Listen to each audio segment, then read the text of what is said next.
அவர்களே, தமிழ்நாடு கலை இலக்கிய பெருமன்றம் முன்னெடுத்திருக்கிற நாளும் ஒரு கதை சொல்லல் என்கிற இணைய வாயிலாக நம்முடைய கலை இலக்கிய பெருமன்றம் தொடர்ந்து பயணித்துக் கொண்டிருக்கு. இது ஒரு தொடரோட்டம் என்று சொல்லுவதா, அல்லது இலக்கியத்திற்கான முன்னெடுப்பின் இணையவழி உன்னத்தி ஏர் என்பதா என பல்வேறு நிலைகளில் நம்முடைய கலை இலக்கிய பெருமன்றம் பயணித்துக் கொண்டிருக்கு. அப்படி இணைய வாயிலாக பயணிக்கின்ற பொழுது நூற்றாண்டு கண்ட ஆளுமைகளுடைய சிறுகதைகளை மட்டும் எடுத்துக்கொண்டு பயணிப்பது என முடிவு செய்து அழகிரிசாமி ஐயா தமிழொலி அவருடைய கதைகள் எல்லாம் முழுமையாக சிறுகதைகளை நிறைவு செய்துவிட்ட பிறகு இப்பொழுது கீரா என்கிற மகத்துவத்தினுடைய சிறுகதையை 43வது நாள் நிகழ்வில் 43வது சிறுகதையை நாம் கேட்க இருக்கிறோம் தோழர்களே. கீரா என்கிற தமிழ் இலக்கியத்தில் எத்தனை வடிவங்கள் இருக்கிறதோ அத்தனை வடிவத்திலும் கரிசல் வாழ்வியலை விவரித்த மகத்தான படைப்பாளிதான் கீரா என்கிற ராஜநாராயணன் என்கிற பெரும் படைப்பாளியார். கடிதமாக, இலக்கியமாக, சிறுகதையாக, நாவலாக என பரந்துபட்ட தளத்தில் கரிசல் வாழ்க்கையை சொன்னவர் கீரா ஆவார். கீரா ஐயாவை பற்றி பல்வேறு நிலைகளில் விரிவாக சொன்னாலும் கூட வாய்மொழி கதை சொல்லும் மரபின் கூறுகளை தனது படைப்பில் அடிப்படை அம்சங்களாக கொண்டு படைத்த மகத்தான வட்டார வழக்கு வாய்மொழி படைப்பாளி ஆவார். செவ்விலக்கிய கூறுகளும் அவருடைய படைப்பில் இருந்ததால் அவருக்கென தனக்கென ஒரு இலக்கிய உத்தியை, இலக்கிய நடையை தன் படைப்பில் கொண்டு வந்த படைப்பாளி என்கிற இடைச்சேவல் கிராமத்தில்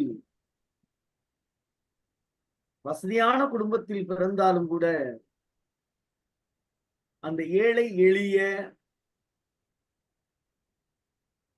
வாழ்வியல் மக்களை, நடுத்தர வாழ்வியல் மக்களை படைப்பிலக்கியத்தின் களமாக கொண்டவர்தான் ராயங்கல ஸ்ரீ கிருஷ்ணராஜ நாராயண பெருமாள் ராமானுஜம் என்கிற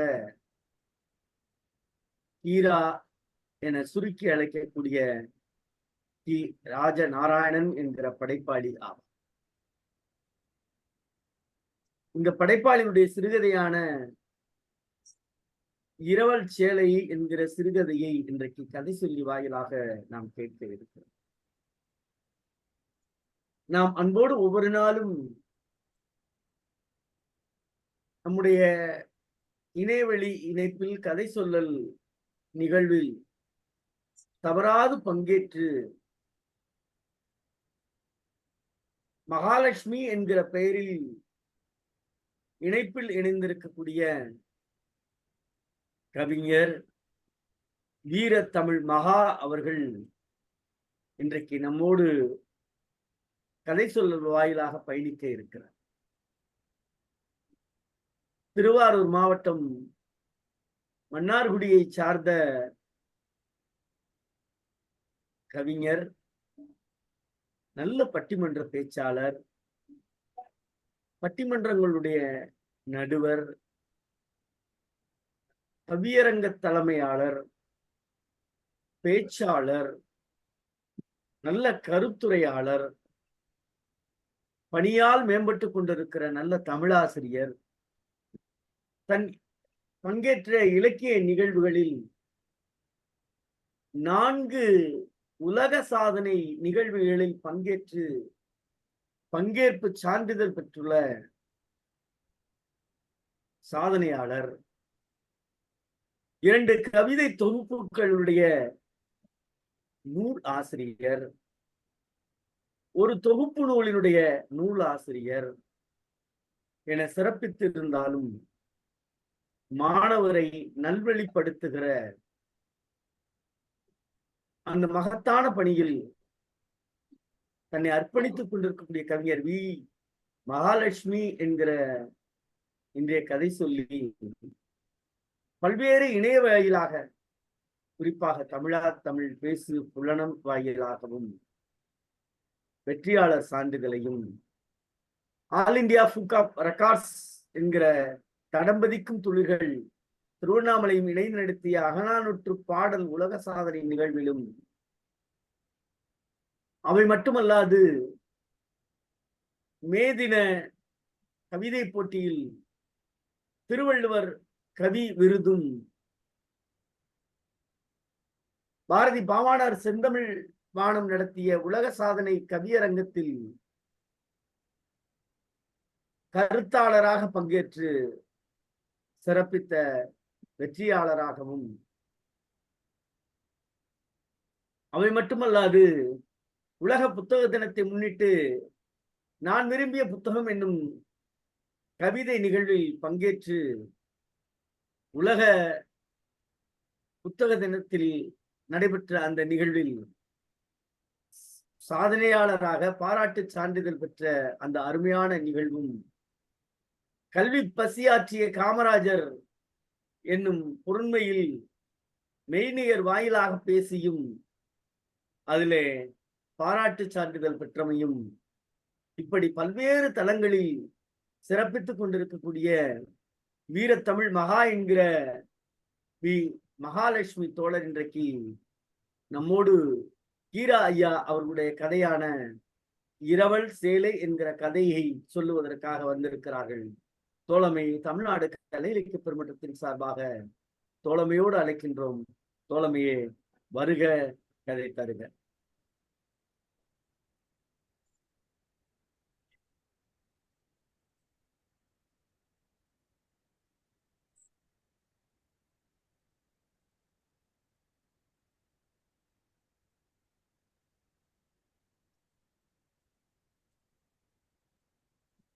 மகாலட்சுமி தோழர் வெளியில போயிட்டீங்க போல இருக்கு.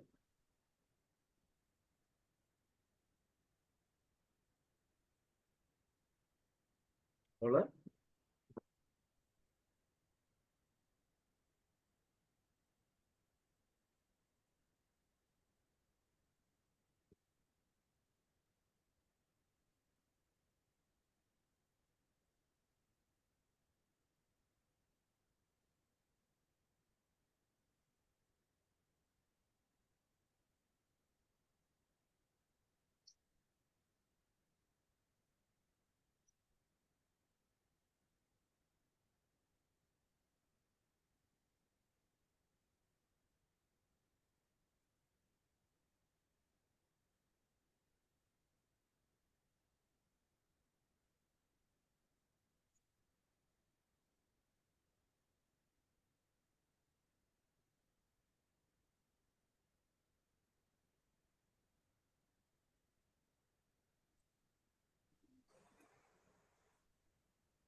தோழர்கள் மன்னிக்கவும், இணைய பிரச்சனை காரணமாக இணைப்பு துண்டிக்கப்பட்டது. ஐயா மன்னிக்கவும்.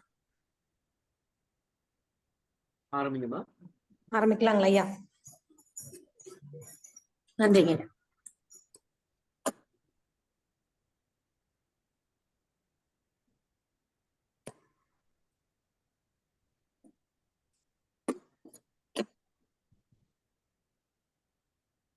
ஒரே நிமிஷம் ஐயா. தாய் தமிழ் உறவுகள் அனைவருக்கும் இனிய மகிழ்வான மாலை வணக்கத்தினை தெரிவித்துக் கொள்கிறேன். தமிழ்நாடு கலை இலக்கிய பெருமன்றம் முன்னெடுத்து நடத்துகின்ற இந்த கதை சொல்லிகள் நிகழ்வின் வழியாக இரண்டாவது முறையாக கதை சொல்வதற்கு நல்வாய்ப்பினை நல்கி இருக்கக்கூடிய தமிழ்நாடு கலை இலக்கிய பெருமன்றத்திற்கு என்னுடைய நெஞ்சம் நிறைந்த வாழ்த்துக்களை முதலில் தெரிவித்துக் கொள்கிறேன். அந்த வகையில் இன்றைய தினம் இரவல் சேலை என்ற தலைப்பில் இந்த கதையை உங்களுடன் நான் பகிர்ந்து கொள்கிறேன். நல்லா உட்கார்ந்து அழுது ரொம்ப நாளாச்சு ஒரு அம்மாவுக்கு. ஐயா கேக்குதுங்களா ஐயா? கேக்குது. கேக்குது. நல்லா உட்கார்ந்து அழுது ரொம்ப நாளாச்சு ஒரு அம்மாளுக்கு. நிம்மதியா ஒரு இடத்துல உட்கார்ந்து தன்னோட இஷ்டம் தீர அழுது மனசுல இருக்கிற கவலை எல்லாம் போக்கணும் போல அந்த அம்மாவுக்கு ஒரு ஆசை. சில பேருக்கு இப்படித்தாங்க, தன்னுடைய கஷ்டத்தை எல்லாம் சொல்லி அழணும் போல தோணும். ஆனாலும் நேரம் இருக்கிறது இல்ல. சில பேருக்கு இது வேடிக்கையா தெரிஞ்சா கூட இது ஒரு நிஜமான உண்மை அப்படின்னு சொல்லலாம். இந்த அம்மாவும் அப்படிதான். இந்த அம்மாவுக்கு எப்பவுமே வேலை இருந்துகிட்டே இருக்கும். காலையில கோழி கூப்பிடுறதப்ப எந்திரிக்கிற இந்த அம்மா ராத்திரியில படுக்கையில வந்து படுக்கிற வரைக்கும் வேலை இருந்துகிட்டே இருக்கும். வீட்டுல இருந்தாலும் சரி, காட்டுக்கு போனாலும் சரி, எங்க பார்த்தாலும் இந்த அம்மா தான் வேலை செய்யணும். பாடு பாடு அரும்பாடு, அல்லும் பகலும் பாடுதான், வேலை பார்த்துக்கிட்டே தான் இருக்கணும். சில நாட்கள் ராத்திரியில குளிச்சுட்டு வந்து சாப்பிட்டு நல்லா தூங்கணும் அப்படின்னு அந்த அம்மா நினைக்கும். இதுல எங்க அந்த அம்மாவுக்கு இருக்கிற வேலை பளு காரணமா அந்த அம்மாவுக்கு குளிக்கிறதுக்கு கூட நேரம். இந்த அழகுல எங்க உட்கார்ந்து அலறுது?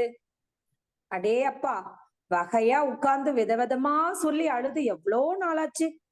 அந்த மாதிரி அழுதுட்டு எந்திரிச்சா உடம்புலயும் மனசுலயும் ஒரு வலி இருக்காது. சொடக்கு எடுத்த மாதிரி நல்லா சொகமா இருக்கும். ஆனா அப்படியெல்லாம் அழ கொடுத்து வச்சிருக்கணுமே. இப்படி இருக்கும்போது ஒரு நாள் அந்த அம்மாவோட பக்கத்து வீட்டுக்கார அம்மா வந்து ஒரு தாக்கல் சொல்றாங்க. ஒரு தகவலை அந்த அம்மா கிட்ட சொல்றாங்க. பக்கத்து ஊர்ல ஒரு சொந்தக்கார கிழவனாரு செத்து போயிட்டாரு அப்படின்னு. அவர் இந்த அம்மாவுக்கும் ஒரு விதத்துல தூரத்து உறவுக்காரு தான். என்ன செய்ய, போகாம இருக்க முடியுமா? கட்டாயமா போய்த்தானே ஆகணும். இந்த சந்தர்ப்பத்தை நழுவ விட்டுட்டா அதை விட ஒரு பைத்தியக்காரத்தனம் இல்லை. ஏன்னா இந்த அம்மா தான் அழணும்னு ஆசைப்படுதே, அதனால. ஆனாலும் ஒரு சங்கடம் இருக்கு. நல்லா உடுத்திட்டு போறதுக்கு ஒரு மாத்து சேலை கூட நம்ம கிட்ட இல்லையே அப்படின்னு மனசுக்குள்ள ஒரு சின்ன சங்கடம் இருக்கு. இந்த கந்தல் சேலையோட எப்படி போறது? உள்ளூரா இருந்தா பரவாயில்ல, எப்படி வேணாலும் அழுக்கு சேலையோட போயிடலாம், பழைய சேலையோட போயிடலாம். ஆனா இது அசலூராச்சே. இப்படியே அந்த அம்மா யோசிச்சுக்கிட்டே இருந்தாங்க. தன்னோட இந்த கஷ்ட நிலைமைய நினைச்சு கூட அழலாம் அந்த அம்மா. அந்த மாதிரி ஒரு சோகம் அந்த அம்மாவுக்கு. இந்த அம்மா இப்படி சோகத்துல சோர்ந்து போய் இருக்கும் போதுதான் பக்கத்து வீட்டு அம்மா வந்து, என்ன தயார் தானே, புறப்படலாமா அப்படின்னு அவசரப்படுத்துறாங்க. கிழவனாரை எடுத்துட்டு போறதுக்கு முன்னாலே போனாதான் பிறகு போய் எங்க உட்கார்ந்து அலறது, எப்படி அலறது அப்படின்னு அந்த அம்மா கேக்கு. கட்டிட்டு போறதுக்கு ஒரு வெளுத்த சேலை கூட இல்ல அப்படின்னு சொல்லி தயங்கின மாதிரியே நம்ம சொல்றாங்க. பக்கத்து வீட்டு அம்மாவுக்கு இவளை எப்படியாவது அழைச்சிட்டு போயிடும், தள்ளிட்டு போயிடும். ஏன் அப்படின்னா, பேச்சு துணைக்கு முதல்ல ஒரு ஆள் வேணும் போறதுக்கு. கூட உட்கார்ந்து அலறதுக்கு நல்ல வகையா சொல்லி அழுவுறதுக்கு ஒரு ஆள் வேணும். பிறகு யார் யார் என்னெல்லாம் ஒப்பு சொல்லி அழுதாங்கன்னு கேட்டுட்டு வந்து அதை பத்தி ஒரு கதை பேசுறதுக்கு ஆள் வேணும். இந்த 3 வசதியும் உள்ள ஒரு ஆளு தான் இந்த பக்கத்து வீட்டு அம்மா. எப்படியாவது இந்த அம்மாவை தள்ளிட்டு போயிடணும் அப்படின்னு சொல்லிட்டு பக்கத்து வீட்டுல உள்ள அம்மாவுக்கு ஆசை. 2 அம்மாவுமே பக்கத்து வீட்டு அம்மா. இப்ப இந்த பக்கத்து வீட்டு அம்மாவுக்கு 2 நல்ல சேலை இருக்கு. ஒண்ணு இப்ப உடுத்தி இருக்கு, இன்னொன்னு பத்திரமா பெட்டியில மடிச்சு அந்த அம்மா வச்சிருக்காங்க. நினைக்கிறாங்க, இந்த அம்மாவை அழைச்சிட்டு போலான்னு பார்த்தா புடவை இல்லைங்கிறாங்களே, சரி பாவம், ஆபத்துக்கு பாவம் இல்ல, கொடுக்கலாம் தான், கோளாறு செய்யாம கட்டிக்கணும். அப்படி என்னதான் ஆயிரும், கூடவே போக போறோம், போயிட்டு கூட்டிட்டு வர வேண்டியது தானே. இருக்கிற விலைவாசியில சேலை எடுக்கிற மாதிரியாவா இருக்கு? சரி, ஒரு பொழுது தானே, இரவல் கொடுத்துட்டு வாங்கிட வேண்டியதுதான். அதாவது அழைச்சிட்டும் போகணும், புடவை இல்லைங்கிற ஒரு காரணம் காட்டி அந்த அம்மா வராம போயிருமோ, சரி நம்ம கொடுத்துடலாம் அப்படின்னு இந்த அம்மா முடிவு பண்றாங்க. இப்படி நினைச்சிட்டு என்ன பண்றாங்கன்னா, அந்த பெட்டியில இருக்கிற சேலையை எடுத்து வந்து இந்த அம்மா கிட்ட கொடுக்குறாங்க. இப்ப 2 பேரும் தயாராயிட்டாங்க. 2 பேரும் புறப்பட்டு போறாங்க. ஊர்கிட்ட நெருங்க ரொம்ப அழுக முட்டிட்டே வருது. அந்த துக்க வீட்டை நெருங்க அப்படியே ரொம்ப அந்த அழுக்குரல் வந்து ரொம்ப அகோரம் ஆயிடுச்சு. அந்த இடத்துல கேட்டுக்கொண்டிருந்து அந்த சோக குரல் எல்லாத்தையும் தாண்டி, அந்த சூழலையும் தாண்டி இவர்களுடைய சத்தம் ரொம்ப அதிகமாய் கிட்ட அழுதுட்டே போறாங்க. அங்க இருக்கக்கூடிய சத்தம் இதெல்லாம் சேர்ந்து ரொம்ப ஒரு மாதிரி வாகா இருக்கு. உங்களுக்கு அழுவணும்னு நினைச்சுதானே போறாங்க. அந்த சூழல் வந்து இவங்களுக்கு வந்து ஒத்து போகிற மாதிரி இருக்கு. இப்ப உள்ள நுழைய முடியாத அளவுக்கு ரொம்ப கூட்டமா நெருங்கி உட்கார்ந்து அழுதுட்டு இருக்காங்க எல்லாரும். அப்படியே ஊக்குரலிட்டு சொல்லி ஒப்பெல்லாம் சொல்லி, ஒப்பாரின்னு சொல்றதை இங்க ஒப்பு அப்படின்னு சொல்லி பயன்படுத்தியிருக்காரு கீரா அவர்கள். சொல்லி அழுதுட்டு இருக்காங்க. இப்ப இவங்க 2 பேருக்கும் ஒரு ஓரத்துல ஒரு சின்ன இடம் கிடைச்சிட்டு உட்கார்ந்து அழுறது.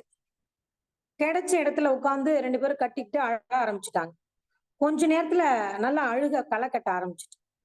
தன்னுடைய துக்கம், கஷ்டம் எல்லாத்தையும் மனசு திறந்து, வாய் திறந்து, குரல் எடுத்து ஓன்னு கத்தி அழறாங்க. நம்ம கிராமப்புறங்கள்லாம் பார்த்தோம் அப்படின்னா, பெண்கள்லாம் அழும்போது அவர்களுடைய கஷ்டம், அவர்கள் வீட்டில் நடந்த துக்க நிகழ்வுகள், மன கஷ்டம், வருத்தம் எல்லாத்தையும் சொல்லி அழுவாங்க. அப்ப சொல்லி அழும்போது நம்ம என்ன நினைப்புல போயிருக்கோமோ அவங்க சொல்லி அழும்போது அதை கேட்கும்போது நமக்கே அழுக வந்துரும். அந்த அளவுக்கு ஒப்பாரி எல்லாம் சொல்லி அழக்கூடிய நிலை கிராமப்புறங்கள்ல நடந்திருக்கு. நானும் நிறைய பார்த்திருக்கேன்.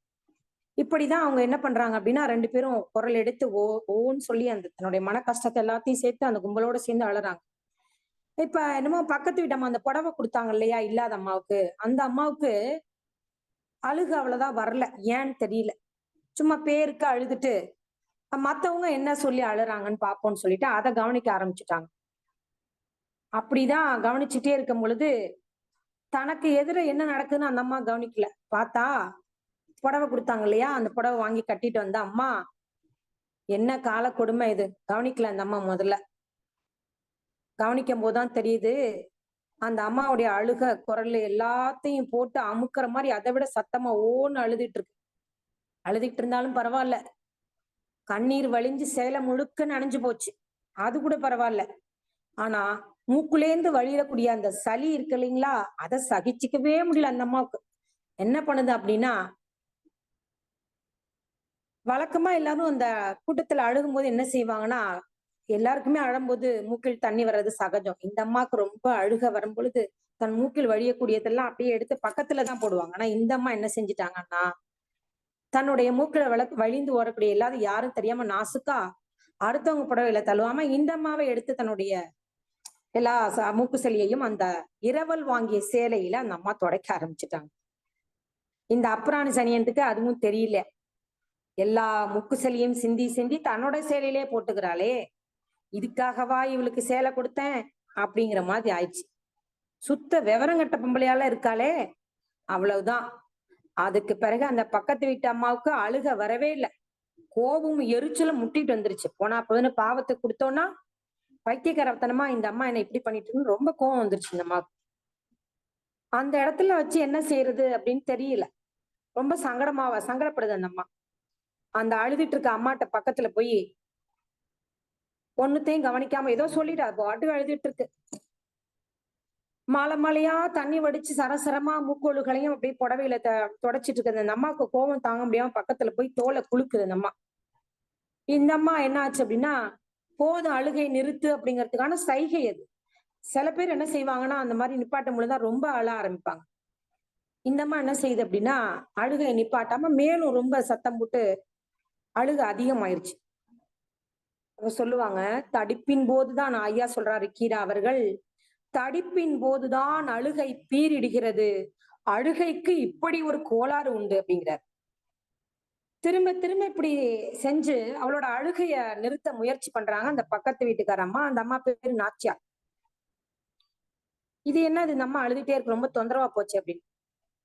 ஏது இந்த வீட்டு அம்மாளுக்கு நிம்மதியா அழ கூட விட மாட்டேங்குது போல இருக்கே அப்படின்னு இந்த அம்மாவுக்கு தோணுது. புடவை வாங்கி கட்டிட்டு வந்துட்டோம், நம்மள நிம்மதியா அழ விட மாட்டேங்குதே, ரொம்ப நாளா நம்ம அழணும் அப்படின்னு நினைச்சிட்டு இருந்தோம், மனசு விட்டு அழணும், அப்பதான் உடம்புலயும் மனசுலயும் இருக்கிற கவலை எல்லாம் போகும்னு நினைச்சுமே, இந்த அம்மா நம்மள அழவே விட மாட்டேங்குதேன்னு இந்த அம்மாவுக்கு ஒரு கோவம். ஏன் இப்படி தொந்தரவு பண்ற அப்படின்னு அந்த அம்மா கேக்குது. இந்த அம்மா சொல்லுது, ஏன் இப்படி தொந்தரவு பண்ணுகிறாள் அப்படின்னு தெரிஞ்சுக்கணும் அப்படின்னு நல்லா மூக்க சிந்தி சேலையை தொடச்சுக்கிட்டே பக்கத்து வீட்டு அவங்க பாக்குது, என்ன விஷயம், ஏன் இப்படி தொந்தரவு பண்ற அழ விடாம அப்படின்னு மூக்க அந்த அம்மா கொடுத்த புடவையை கட்டிக்கிட்டே தன்னுடைய மூக்கை அப்படியே சிந்திக்கிட்டே பாக்குது. இந்த அம்மா கோவம் தாங்க முடியல. புறப்படு, போதும் அழுதது அப்படின்னு வெடுக்குன்னு சொல்லுது இந்த அம்மா.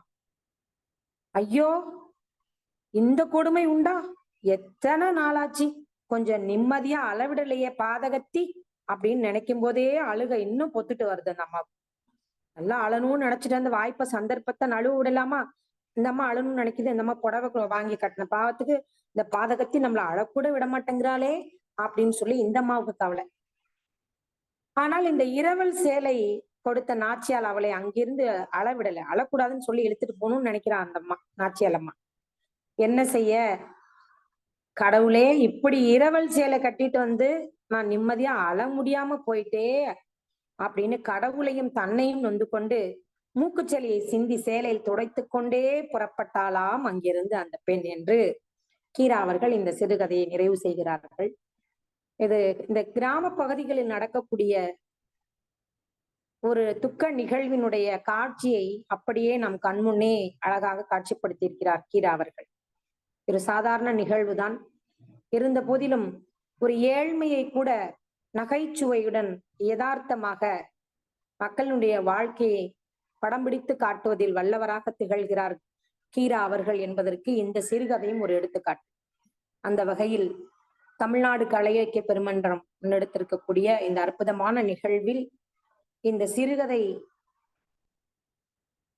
சொல்வதற்கு எனக்கு நல் வாய்ப்பளித்த அத்துணை தோழமைகளுக்கும் என்னுடைய நெஞ்சம் நிறைந்த நன்றியை தெரிவித்துக் கொள்கிறேன். நன்றி, வணக்கம்.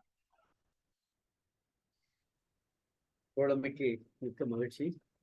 தோழர் முதல்ல கேட்டாங்க, கதை சொல்ல முன்னாடியே கேட்டாங்க, தோழர் கதை ரொம்ப சின்னமா இருக்கு, நான் கொஞ்சம் கீராவை பற்றி இணைப்புகள்லாம் எதுவும் சொல்லணுமா அப்படின்னு கேட்டாங்க.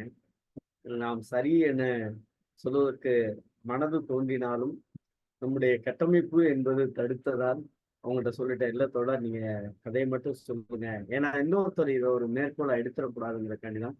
ஆகவே கதை சிறிதாக இருந்தாலும் அவங்கள்ட்ட ஒரு ஆசிரியருக்கே உரிய அந்த கணீர்ங்கிற அந்த குரல், கணீர் நம்ம எப்படி சொல்றது, நல்ல ஒரு வெண்கல குரல் போல ஒரு ஆசிரியருக்கே உரிய, அதனாலதான் ஒரு நல்ல கவிஞரா இருக்க முடியுது, நல்ல ஒரு மேடை பேச்சாளராக இருக்க முடியுது, நல்ல நடுவரா இருக்க முடியுது, நிறைய விஷயங்கள். அது போல அந்த கதையும் நல்ல கணீர்னு சொன்ன விதம், சொல்ல வந்த அந்த கருத்தியலை தன்னுடைய குரல் வளத்தால் எல்லோரிடமும் இணக்கமாக அந்த கருத்து பதிவை கொண்டு சென்ற தோழமைக்கு தமிழ்நாடு கலை இலக்கிய பெருமன்றத்தின் சார்பாக நெஞ்சமிழந்த வாழ்த்துக்களையும் பாராட்டுகளையும் சொல்லி, வழக்கம்போல் பின்னூட்டத்தால் பெருமை சேர்க்கிற தொடங்கி வைக்கிற நம்ம கவிஞர் ரவீந்திர பாரதி அவர்கள்.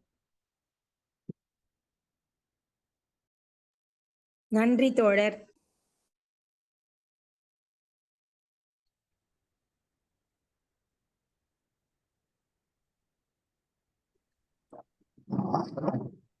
அன்பான தோழர்களுக்கு அன்பு வணக்கம். ரொம்ப அருமையா கதை சொல்லியிருக்காங்க. சிறப்பான முறையில நல்ல குரல் வளம், நல்ல உச்சரிப்பு, நல்ல உடல் மொழி, ஒரு வரி கூட விடாம கதையை கேட்கும்படியாக வெகு சிறப்பாக சொல்லியிருக்கிறார்கள்.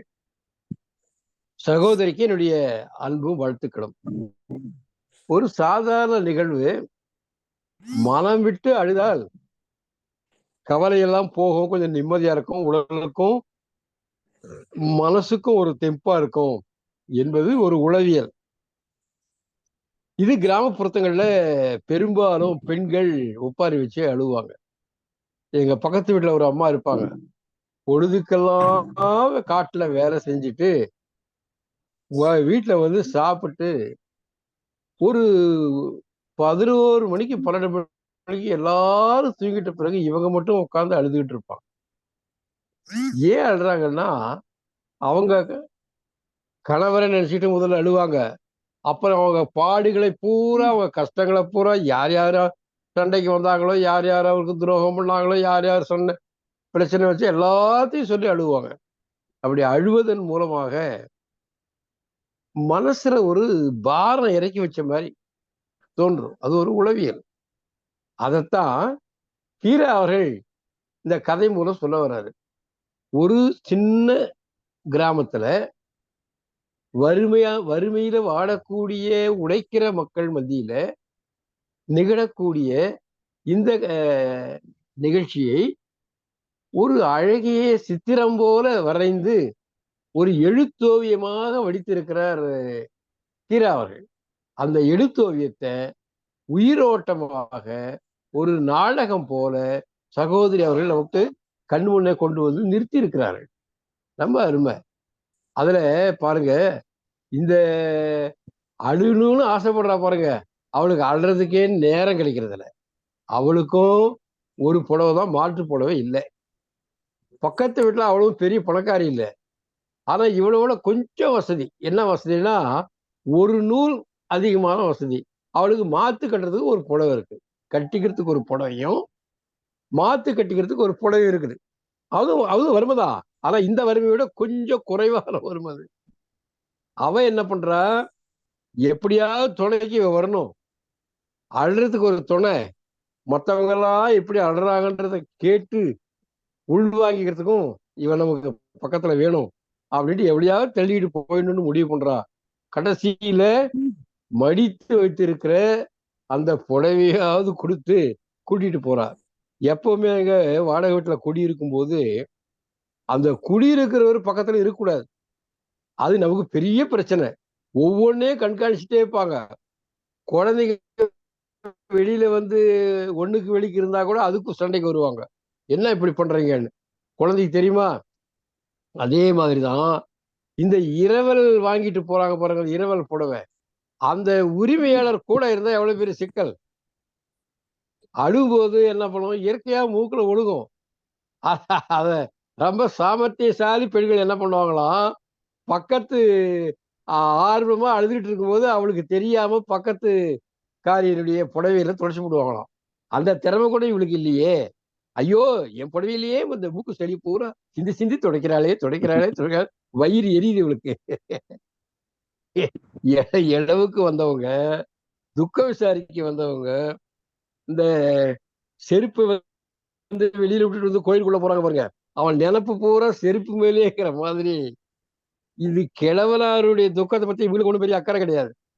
இந்த இந்த புடவை வந்து செடி புடவை பூரா சரியாகுது, இதுதான் இவளுக்கு பிரச்சனை. ரொம்ப நகைச்சுவையா, ரொம்ப அழகா, வறுமைப்பட்ட அந்த பெண்கள் அவங்க வாழ்க்கையினுடைய பாடுகளை, அது அள்ளறதுக்குள்ள நேரம் கிடைக்காம யாரோ ஒரு மகராஜன், ஒரு பெரிய மனுஷன் இறந்து இவர்களுக்கு அள்ளறதுக்கு வாய்ப்பு கொடுத்துருக்கிறான். ரொம்ப அழகா கதையை கொண்டு வந்திருக்காரு கீரா. ரொம்ப நல்ல கதை இரவல் சேலை.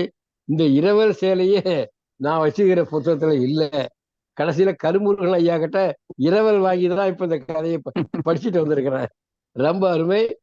நம்ம கலை இலக்கிய பெருமன்றம் மிக அருமையான ஒரு பணியை, இலக்கிய பணியை, நாள்தோறும் ஒரு கதை என்ற அளவில் கீராவினுடைய கதைகளை நாம் சொல்லிக் கொண்டு வருகிறோம். இது மிகச்சிறந்த சீரிய இலக்கிய பணி. இதற்கு காரணமான நம்முடைய கலை இலக்கிய பெருமன்ற தோழமைகள் அத்தனைக்கும் என்னுடைய வாழ்த்துக்களும் அன்பும். மீண்டும் கதை சொன்ன சகோதரி தமிழாசிரியை அவர்களுக்கு என்னுடைய அன்பான வாழ்த்துக்கள். நன்றி, வணக்கம். மிக்க நன்றிங்க தோழர். நன்றி தோழர் கவிஞரே. அடுத்ததாக சிவசுப்பிரமணியன் தோழர். தோழர்கள் அனைவருக்கும் வணக்கம். இன்னைக்கு கதை சொன்ன திருமதி வீரத்தமிழ் மகா, அதாவது மகாலட்சுமி அவர்கள் பேர்லயே வீரம் பொதிந்து இருக்கிறது. அதனாலேயே என்னமோ அந்த வீரத்தோடு இந்த கதையை சொன்னது போல இருந்தது. கணீர் என்ற குரல், அதாவது பட்டிமன்ற பேச்சாளர்னாலே தனி முத்திரை இருக்கும். அந்த வெண்கல குரலோடு நல்ல ஏற்ற இறக்கத்தோடு அருமையாக சொல்லி இருக்கின்ற திருமதி வீரத்தமிழ் மகா அவர்களுக்கு பாராட்டுகளும் வாழ்த்துகளும். பொதுவா இந்த கீரானுடைய கதைகள் முழுவதும் படிக்கும் போது ஒன்னே ஒண்ணு தெரிகிறது, இவருக்கு யாரும் எடுத்து சொல்லதுக்கு ஆள் இல்லை போல இருக்கு. இந்த ஒரு சொல்லின் இறுதியில் இனி வந்துருச்சுன்னா அதுக்கு அடுத்து மெய்யெழுத்து வராது. ஆனா இரவல் சேலை சின்ன கோட்டை எழுதுறாரு. பால் பழம் அது வந்து இப்பன்னா வராது, வேல் கம்பு இக்கன்னா வராது, இப்படி நூல் சேலை இக்கன்னா வராது. இந்த மாதிரி இதை யாரும் அவருக்கு சொல்லாதனால இந்த இது பரவலாக அவரிடம் காணப்படுகிறது. அடுத்து பெண்களுக்கு வேலை வேலை வேலையே வாழ்க்கை அப்படின்னு ஒரு கதையும் இருக்குல்ல, அந்த கதையில வர்றது மாதிரி இந்த பெண்ணுக்கும் ரொம்ப வேலை இருக்கு. நாள் பூரா வேலை பார்க்காப்புல அதுக்கு ஓய்வு எடுத்து மகிழ்ச்சி அடைவதை விட அழுதால் கொஞ்சம் நிம்மதி அப்படிங்கிற மாதிரி அந்த பெண் நினைக்கிறாப்புல. ஓய்வு எடுப்பதெல்லாம் அது அழுதா உடம்பு ரொம்ப சுகமா இருக்கு, இந்த சொடக்கிறது மாதிரி இருக்கு அப்படின்னு சொல்றாரு கீழே. அடுத்து இந்த பெண் அழும்போது, அதாவது பொதுவா ரொம்ப இந்த வருத்தப்பட்டு அழுதா கண்ணில இருந்து மட்டும் தண்ணி வராது, மூக்குல இருந்து வரும். அத இவர் கீராவனுடைய குறும்புத்தனம் நல்லா வெளிப்படுகிறது. அது பக்கத்தில் உள்ள பெண்களின் முந்தானையிலேயோ எதுலையோ துடைக்கிறதுக்கு தெரியாம அவ தன்னுடைய சேலையிலேயே துடைச்சுக்கிறதாப்புல. அதுதான் இந்த சேலை கொடுத்த பெண்ணுக்கு எரிச்சலா இருக்கு. அதை நல்லா சித்தரித்து காட்டிருக்கிறார். பொதுவா நல்ல ஒரு நிகழ்வுனாலும் சரி, கெட்ட ஒரு நிகழ்வுனாலும் சரி, துணைக்கு ஒரு ஆளு இருக்கணும்னு எல்லாரும் எதிர்பார்க்கிறத இயல்ப இந்த தத்ரூபமா காட்டியிருக்கிறார். எல்லா வீடுகள்லையும் பொதுவா அழுகிறவங்க தங்களுடைய வீட்டு துக்க நிகழ்வுகளை நினைத்தே அழுகிறார்கள் அப்படிங்கிறத நல்லா கொண்டு வந்திருக்கிறார். ஆனா இந்த இதுல இந்த இரவல் சேலை கொடுக்கக்கூடிய பெண்களுக்கு ஒரு அனுபவம் கிடைச்சிடும். மங்களகரமான நிகழ்வுகளுக்குன்னா சேலை இரவல் கொடுக்கலாம், துக்ககரமான வீடுகளுக்கு சேலை இரவல் கொடுக்க கூடாது அப்படிங்கிறத நல்லா தெரிஞ்சுக்கிடுவாங்க. அனுபவம். ஆழ ஆசைப்படும் பெண்கள் துக்க வீடு வராதா என்று எதிர்பார்த்து காத்திருப்பார்கள். துக்க வீடுதான் அவர்களுக்கு ஒரு வரப்பிரசாதமாக இருக்கும் என்பதை நன்றாக சித்தரித்து இந்த கதை கூறுகிறது என்று நினைக்கிறேன். இத்துடன் என்னுடைய பின்னூட்டத்தை நிறைவு செய்து கொள்கிறேன். வாய்ப்புக்கு நன்றி. நன்றி தோழங்கே. கணேசன் சாத்தூர் தோழர். தோழர்கள் அனைவருக்கும் வணக்கம். முதல்ல இரவல் சேலை கதையை சொன்ன நம்ம தமிழாசிரியை வீர தமிழ் மகா அவர்களுக்கு வாழ்த்துக்களையும் வணக்கத்தையும் சொல்லிடுவோம். ரொம்ப அருமையா சொன்னாங்க. இந்த இரவல் சேலை கதையை பொறுத்த மட்டும் பாத்தீங்கன்னா, கீரா ஒரு அதாவது கிராமத்தினுடைய வழக்கம் இருந்தா கூட ஏதோ கிண்டலுக்கு சொல்ற மாதிரியே இருக்கு. அதாவது எத்தனையோ பிரியர்கள் இருப்பாங்க, இசை பிரியர்கள் இருப்பாங்க, நாடக பிரியர்கள் இருப்பார்கள், தண்ணி பிரியர்கள் இருப்பார்கள், சலம்பல் பிரியர்கள் இருப்பாங்க, சண்டை பிரியர்கள் இருப்பாங்க. ஆனா இவங்க இறந்த வீட்டுல அழுகிறதுக்கு பிரியப்படுறா பாருங்க. போகணும், அவர் அந்த இடம் எடுக்கிறதுக்குள்ள போயிடணும், அப்பதான் நம்ம அழுக முடியும், உட்கார்ந்து அழுக முடியும்ட்டு அதுக்கு துணைக்கு ஒருத்தர். இந்த எல்லாமே அந்த மாதிரி இருக்கு. இதுல இரவல் சேலை வாங்குறத பாத்தீங்கன்னா, ஒரு திரைப்படத்துல செந்திலுக்கு பொண்ணு வாங்க போவாங்க. பொண்ணு வாங்க போனா போயிட்டு இருக்காங்கன்னா அங்க ரஜினி சட்டையை போட்டு போயிடுவான். அவன் போற வழியெல்லாம் கேட்கிற வட்டம்லாம் புறாம மாப்பிள்ளை இவர் தான், ஆனா போட்டுக்கிற சட்டை என்னுடையதுன்னு சொல்லிக்கிட்டே வருவாப்புல. அதே மாதிரி இந்த சேலைய இவ சேலையை உடுத்து போட்டு அங்க இறந்த வீட்டுக்கு போயிட்டு இந்த சேலை நினைப்பு தான் வருது, அதுல சிந்துறது. ஆனா பெண்களுக்கு இந்த மாதிரி அழுக போகும்போது அந்த மூக்குல சளி வர மாதிரி அதை எடுத்து இந்த வேறு வச்சதுனால இல்ல சளிச்சதுனால பண்ணிக்கிட்டே இருப்பாங்க. ஆனா இந்த இருக்கும் போது அவளுக்கு அவ சேலையை கொடுத்தா அதுல பூரா பண்ணிக்கிட்டு இருக்காங்களேன்னு சொல்லிட்டு அந்த அம்மாவுக்கு ரொம்ப கவலையா இருக்கு. இதை மாதிரிதான் அந்த இதுவும் இருக்கும். மாப்பிள்ளை இவர் தான், என்னுடைய சட்டைன்னு சொல்லி கடைசியில அவன் என்ன செய்வான்னா, எனக்கு இந்த சட்டையும் வேணாம், எனக்கு பொண்ணு வேண்டான்னு ஓடிடுவான். அதே மாதிரி இந்த இப்படி பண்ணிக்கிட்டு இருக்கா, நம்ம அழுக விட மாட்டேங்க. நம்ம எவ்வளவு பிரியமா வந்திருக்கோம். அதாவது என்னமோ சாதனை பண்ண போறதுக்கு 2 பேரும் போற மாதிரி அந்த கதையை கொண்டு போறாரு பாருங்க. அழுகிறதுக்குன்னே பிரியப்பட்டு போகணும், அப்பதான் மனசுக்கு நிம்மதி வரும். அப்ப எப்படா ஒரு நிகழ்ச்சியை சொல்லுவாங்க அப்படின்னு சொல்ற மாதிரி இந்த கதையை கொண்டு போயிருக்காங்க. நல்ல கதைன்னு சொன்னா கூட அந்த கிராமத்தில் இருக்கக்கூடிய வழக்கத்தை அந்த பெண்களுடைய வழக்கம், ஐயா சொன்ன மாதிரி நல்ல காரியங்களுக்கு இரவல் சேலை கொடுத்துடலாம், கெட்ட காரியங்களுக்கு இரவல் சேலை கொடுக்கூடாதுன்னு நம்ம சொன்னா கூட அவட்ட இல்ல. ஏன்னா துணைக்கு ஒரு ஆள் வேண்டி இருக்கு. உட்கார்ந்து அழுதாலும் அதுக்கு ஒரு கோர்வையா பண்றதுக்கு ஒரு ஆள் வேண்டி இருக்குன்னா அந்த இது மாதிரி அது ஏதாவது எந்த நிகழ்ச்சியா இருந்து போகுது. நம்மளுக்கு பக்கத்துல ஒரு ஆள் இருக்குன்னா அதை எடுத்து கொடுக்குறதுக்கு, என்ன வில்லடிக்கிறதுக்கு வில்லுப்பாட்டு அடிக்கிறதுக்கு எடுத்து கொடுப்பாங்கல்ல, அந்த மாதிரி ஒன்னு படிச்சு முடிச்சோன்னு இன்னொரு சொல்லுவாங்க. அதே மாதிரி இவ அழுதுட்டான்னா அதை திருப்பி சொல்றதுக்கு ஒரு ஆள் வேணுமே.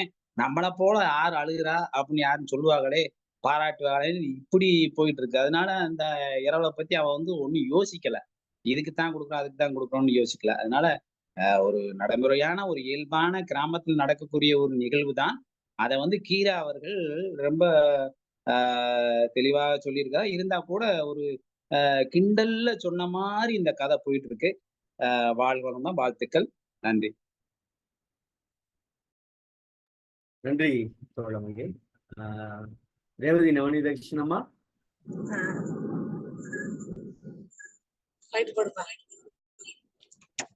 தோழர்கள் அனைவருக்கும் இந்த கதை படிக்கும் போதே ரொம்ப சிரிப்பா இருந்தது.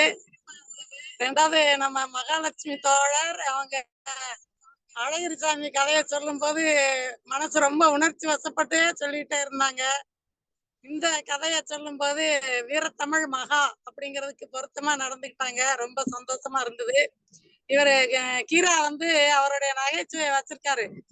எந்த இடத்துல அப்படின்னீங்கன்னா, அந்த அப்ராணி சனியனுக்கு அப்படின்னு போட்டாரு ஒரு இடத்துல. அந்த அம்மா வந்து அழுதுட்டே அடுத்தவங்க தலையில அப்படின்ட்டு ங்கிறதெல்லாம் பார்க்கும்போது நம்ம அந்த கதையை பார்க்கும்போது ரொம்ப அழுக வர கூடி தான் காட்டுறாங்க. நான் நிறைய பார்த்திருக்கேன். எப்படி அவெல்லாம் ஒப்பு வச்சு ஆடுவாங்க, ஒரு மாதிரி மாறு தட்டிட்டு எல்லாம் ரவுண்ட் அடிச்சு வருவாங்க. வயசானவங்க இறந்துட்டாங்கன்னா அந்த இடத்துல கேலி இங்கிருந்தாலும் சிரிப்பும் கும்மாளமுமா தான் இருக்கும். போயிட்டாங்களேங்கிற ஒரு வருத்தம்லாம் இருக்காது. அந்த வீட்டு மட்டும் வேணா கொஞ்சம் அப்படி இருக்கிற அந்த ஒரு ஆளுக்கு முன்னாடி கடலை நிறைய போட்டிருப்பாங்க. கடலையும் சேவும் தந்து அது மொச்சன்னு திங்கிறதே தான் அவங்க வேலையா இருக்கும். எனக்கு பார்த்துட்டு ரொம்ப ஆச்சரியமா இருக்கும். இவ்வளவு கடலையை சாப்பிட்டு எப்படி அவங்க செரிமானம் ஆவாங்க அப்படின்னு எல்லாம். ஆக துக்க விடுதலும் பல விதமான நிகழ்வுகள் நடக்கிறத கதாசிரியர்கள் அவங்களுக்குரிய கண்ணோட்டத்தோட பாக்குறாங்கிறது தான் உண்மை. மகாலட்சுமி ஆசிரியர் அவர்களுக்கு என்னுடைய வாழ்த்துக்களை தெரிவிச்சுக்கிறேன். நன்றி, வணக்கம். நன்றிங்க தோழர். தோழமையர், மிக்க மகிழ்ச்சி. அடுத்ததாக அரவரசிம்மா ஆன் பண்ணி வச்சிருக்கீங்க, கருத்து சொல்றீங்களா? அரச்செல்வி அம்மா. வணக்கம், எல்லாருக்கும் வணக்கம். கதை வந்து ரொம்ப அருமையா இருந்துச்சு. நான் கிராமத்துல பிறந்தவ, கிராமத்துல தான் கல்யாணமும் நடந்துச்சு. இந்த துக்க நிகழ்வுகள்ல நிறைய நிகழ்ச்சிகள் நடக்கும். ரேவதி அம்மா சொன்ன மாதிரி நிறைய நகைச்சுவை நிகழ்ச்சி நடக்கும். இந்த வயசானவங்க இறந்துட்டாங்கன்னா அந்த மாதிரி நிகழ்ச்சிகள்ல இதுவும் ஒண்ணு. இந்த மாதிரி மூக்குலேருந்து வழியிற நீரை எடுத்து புடவையில தடவுறது, இல்ல அடுத்த புடவையில இது பண்றது. அந்த பின்னாடியே பெண்கள் என்ன பண்ணுவாங்க, வம்பு பண்றாங்க, ஒருத்தர் முந்திய எடுத்து இன்னொருத்தர் முந்தியில முடிச்சு போட்டு விட்டுருவாங்க. அவங்க போகும்போது ஒருத்தருக்கு ஒருத்தர் இழுத்துக்கிட்டு கீழே விழுந்து அதை மத்தவங்க பார்த்து சிரிப்பாங்க. அப்படியெல்லாம் நடக்கும். அந்த முதல்ல அந்த அம்மாவுக்கு மனம் விட்டு அழுணும்னு அந்த கதாபாத்திரம் சொன்னாங்க பார்த்தீங்களா?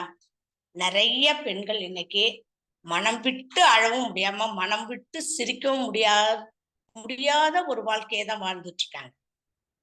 அது எங்க வெளிப்படும்னா, இந்த மாதிரி ஒரு நிகழ்வுல அழும்போது. முக்காலும் ஒரு இறப்புல இறந்தவங்களுக்காக அழறது கொஞ்சம்தான். தனக்காகவும் தன்னை சார்ந்தவர்களுக்காகவும் அழுவுறது தான் நினைச்சு அதிகம். எங்க பிறந்தகத்துல யார் இறந்தாலும் பிறந்த பொண்ணுன்னு சொல்லிட்டு எங்க எல்லாருக்குமே செய்தி அனுப்புவாங்க. அந்த துக்க நிகழ்வுல கலந்துக்கிறதுக்கு எல்லா பெண்களுக்கும் செய்தி அனுப்புவாங்க. நாங்க பிறந்த பொண்ணுன்னு கலந்துக்க போவோம். அப்ப நான் போனேன், எங்க அம்மா தான் அந்த துக்க வீட்டுக்கு அழைச்சிட்டு போவாங்க. அவங்க பார்த்தா எனக்காக தான் அழுவாங்க. தென்னாட்டுக்காரவங்க, நிறைய ஒப்பாரி அவங்களுக்கு தெரியும். போஸ்ட் மாஸ்டரா ஒர்க் பண்ணாங்க எங்க அம்மா. எல்லாமே அந்த தஞ்சை வளத்தை பத்தி தான் இருக்கும் அந்த ஒப்பாரியில அதிகம். அந்த ஒப்பாரி சொல்லி எனக்காக அழும்போதுதான் எனக்கே அழுக வரும். அவ்வளவு சீக்கிரம் நான் அழமாட்டேன், எனக்கு அழுகையும் வராது. எங்க அம்மா அந்த இறந்த வீட்டுல என்னோட வாழ்க்கையை நினைச்சுதான் அழுவாங்க. அதேதான் இந்த கதையில வந்த கேரக்டரும். தன்னோட கேரக்டரு அழணுங்கிறதுக்கு இடமோ அதுக்கான நேரமும் இல்லாத போது கிடைச்ச நேரத்தை அவங்க பயன்படுத்த பாக்குறாங்க. அதுக்கு இந்த இரவல் சேலை ஒரு தடையா இருக்கு. அதையும் கவனிக்கணும். அழக்கூட முடியாத ஒரு நிலையும் இருக்கு. ஆனா ஒரு நெகிழ்ச்சியான ஒரு கதையை வந்து நகைச்சுவையா கதாசிரியர் எழுதியிருக்காரு.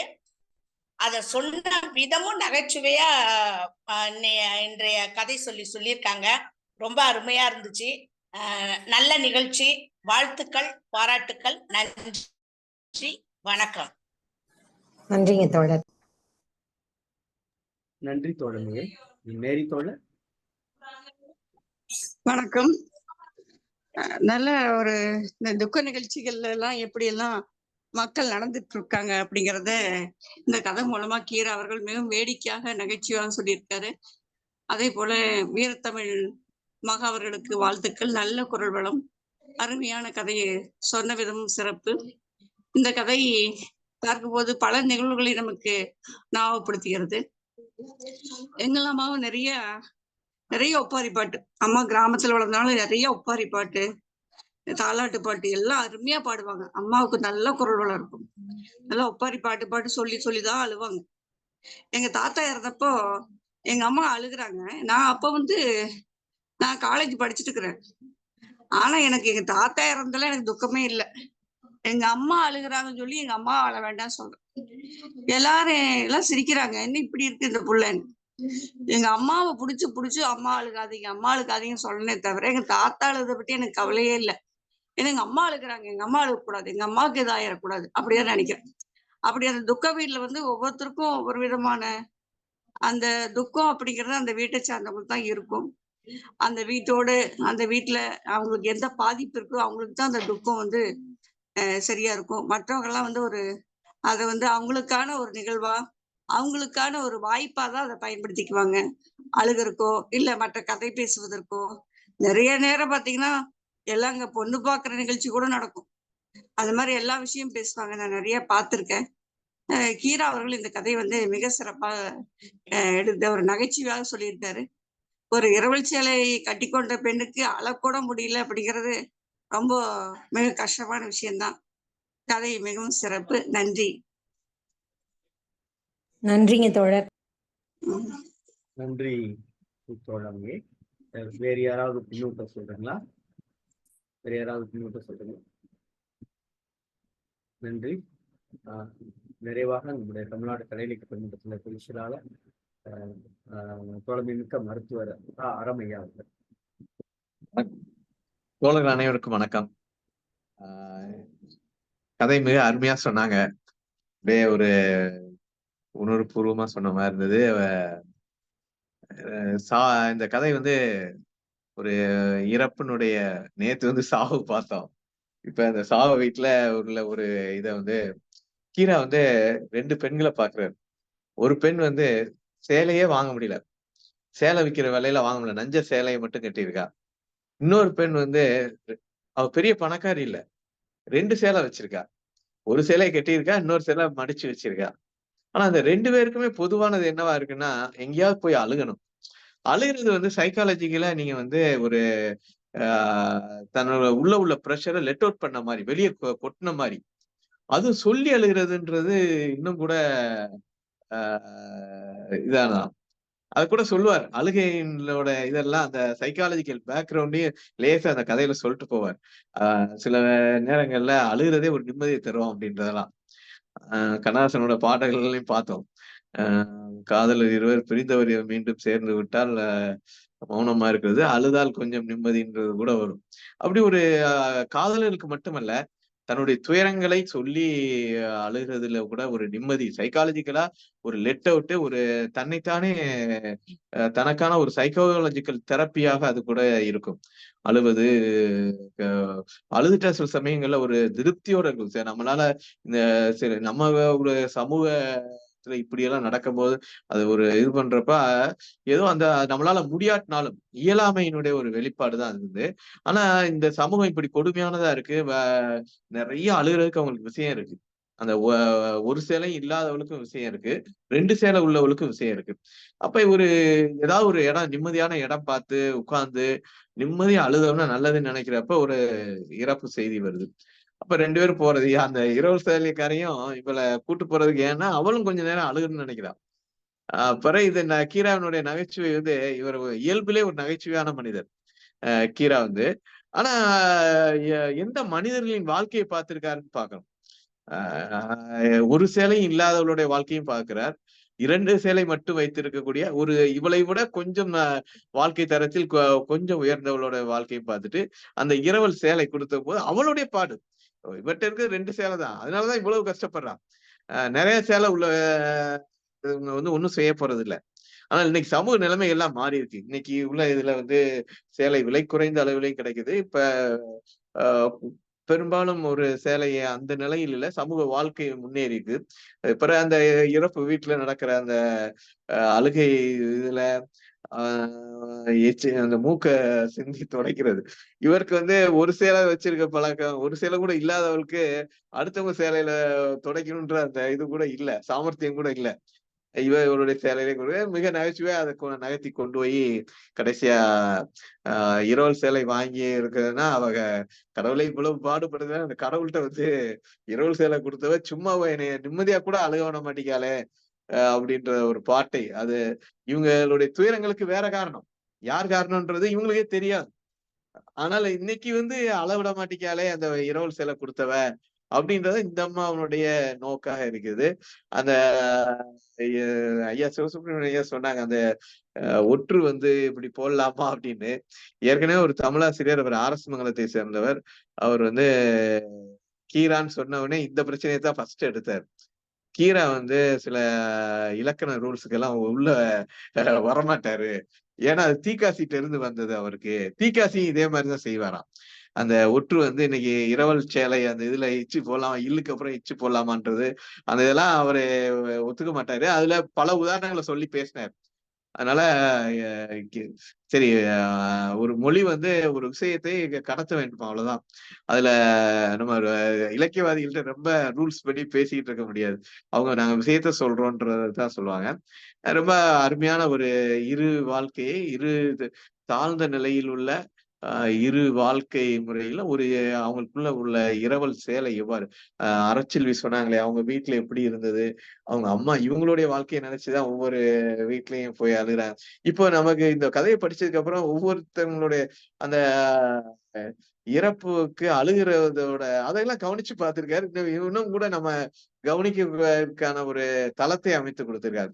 ஒவ்வொருத்தரும் என்ன சொல்லி அழுகுறாங்க அப்படின்னு. இது குறைஞ்சிட்டே வருது உண்மையிலே. இப்ப வந்து எங்க நம்ம போறோம்னா நெருங்கிய உறவினர்கள் மட்டும் இருக்கு. ஒரு நாகரிகம் கருதி இப்படி ஆயிடுச்சா, இல்ல அந்த இது வந்து ஒரு சைக்காலஜிக்கல் தெரப்பிய வந்து வேண்டான்னு சமூகம் ஒதுக்கிடுதா, இல்ல வேற வழிகளில் அந்த தீர்வை கண்டுருச்சான்னு தெரியல.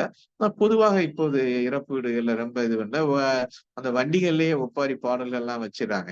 கேசட் போச்சு அதை வச்சு முடிச்சிடறாங்க. ஒரு சம்பிரதாயத்துக்கு எல்லாம் இருக்க மாதிரியான இப்போது உள்ள நிலைமை இருக்குது. ஆனால் மிக அருமையாக ஒரு சமூக நிகழ்வை, அதிலும் அந்த ஒன்றுமில்லாதவர்கள், பொருளற்றவர்களினுடைய துயரத்தை, அவங்களுடைய பாட்டை மிக அவருக்குரிய நகைச்சுவையும் சேர்த்து மிக அருமையாக எழுதியிருக்கிறார். நன்றி, வாழ்த்துக்கள். நன்றிங்க தோழர். நன்றி பொதுச் செயலாளர் அவர்களே, மிக்க மகிழ்ச்சி. பதிவு பின்னூட்டம் பார்க்கலாம். மேரி தோழர் வீரத்தமிழ் மகா அவர்களுக்கு வாழ்த்துக்கள். அருமையான குரல் வளம், மிகவும் சிறப்பு அப்படின்னு போட்டிருக்காங்க. அடுத்து அறச்செல்வி தோழர், அருமை. கிராமத்து பழக்க வழக்கம் துக்க வீடுகளில் எப்படி இருக்கும் என்பதற்கு நல்ல உதாரணமான கதை, சொன்ன விதம் நன்றாக இருந்தது, பாராட்டுக்கள், வாழ்த்துக்கள் அப்படின்னு போட்டிருக்காங்க. நவநீத கிருஷ்ணன் சோழர், ஆசிரியர் அறச்செல்வியை அழைக்க வேண்டுகிறேன் அப்படின்னு அவங்க போட்டிருக்காங்க. அழைச்சிட்டேன் தோழமையே, மிக்க மகிழ்ச்சி. இந்நிகழ்ச்சி அடுத்ததாக நிறைவா மகாலட்சுமி தோழர் எதுவும் சொல்ல விரும்புறீங்களா? இந்த கதை வழியாக நான் சொல்ல நினைத்த கருத்துக்களை எல்லாம் இறுதியாக சொல்லலாம் என்று நினைத்தேன். அதை நம்முடைய பொதுச் செயலாளர் அவர்களும், நவநீத ரேவதி அம்மா அவர்களும், சிவசுப்பிரமணியன் ஐயா அவர்களும் எல்லாருமே நல்லா சிறப்பா சொன்னாங்க. வறுமையினுடைய பின்னணியையும் அவற்றை எப்படி நகைச்சுவையாக தன்னுடைய கதையின் வழியாக சொல்லலாம் என்று கீரா அவர்கள் நேர்த்தியாக கையாண்டு, ஏழ்மையை கூட ஒரு நகைச்சுவையுடனும் யதார்த்தத்தையும் சோகத்தை கூட ஒரு நகைச்சுவை இலையோடுற மாதிரி சொல்ல முடியும் அப்படிங்கிறதுக்கான உதாரணமாக இந்த கதையை நான் பார்க்கிறேன். அந்த வகையில் மீண்டும் என்னுடைய நெஞ்சம் நிறைந்த நன்றியையும் வாழ்த்துக்களையும் பாராட்டுகளையும் தெரிவித்துக் கொள்கிறேன். நன்றி, வணக்கம். ஐயா பொதுச் செயலாளரே, நாளைய கதைக்கு போயிடலாமா?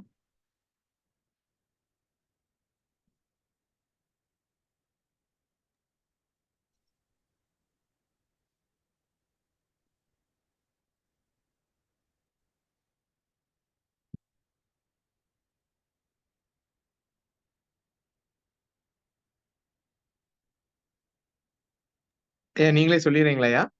நான் சொல்றேன் பொதுச் செயலாளரே, நானே சொல்லிடுறேன், நாளை சொல்லிடுறேன், ஒன்றும் பிரச்சனை இல்லை பொதுச் செயலாளர். ஓகே, நம்முடைய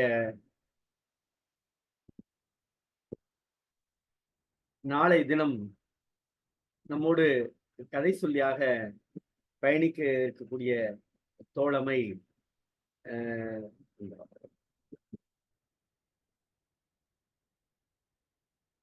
முனைவர் சு வினோத், உதவி பேராசிரியர், ஐயனாடார் ஜானகியம்மாள் கல்லூரியிலே பணி செய்யக்கூடிய தமிழ் துறையில பணியாற்றக்கூடிய பேராசிரியர், சுற்றுப்புற சுகாதாரம் என்கிற தலைப்பின் கீழ் கீரா ஐயா அவருடைய கதையை நம்மோடு கதை சொல்லல் வாயிலாக பயணிக்க இருக்கிறார். தோழர்கள் அத்தனை பேரும் அதில் பங்கேற்க வேண்டும். தோழர்களை நிறைவாக, பெரும்பாலும் படைப்பாளர்கள் தன்னுடைய வாழ்வினுடைய நிறைவு பகுதியில் இருக்கக்கூடிய நிலைப்பாட்டினை சொல்லுவதற்கு தயங்கி போகிற படைப்பாளிகளே அதிகமாக இருப்பார். ஆனால் அதில் இருக்கக்கூடிய சடங்கியல் முறைகள், அதில் வெளிப்படுத்தக்கூடிய உணர்வுகள், அந்த நிலைப்பாட்டின் பொழுது எழுகின்ற மனங்களில் எழுகின்ற கேள்விகள், இந்த கதையினுடைய தாக்கம் கூட அதுதான்.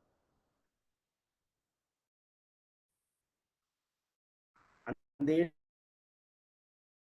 இடத்தில் ஒரு ஒரு ஒரு எழுக்குடிகளை வைத்துக் கொண்டு ஒரு படைப்பிலக்கியம் தருவது என்பது அரிதான காரியம்.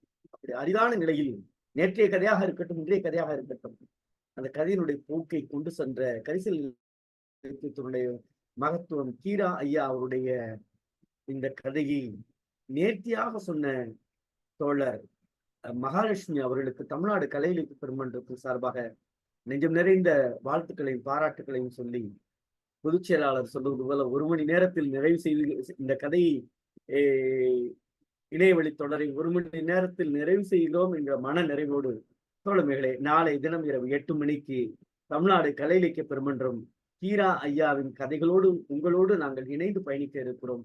வாருங்கள், ஒன்றிணைந்து தேர் வடம் பிடித்து இழுப்போம்.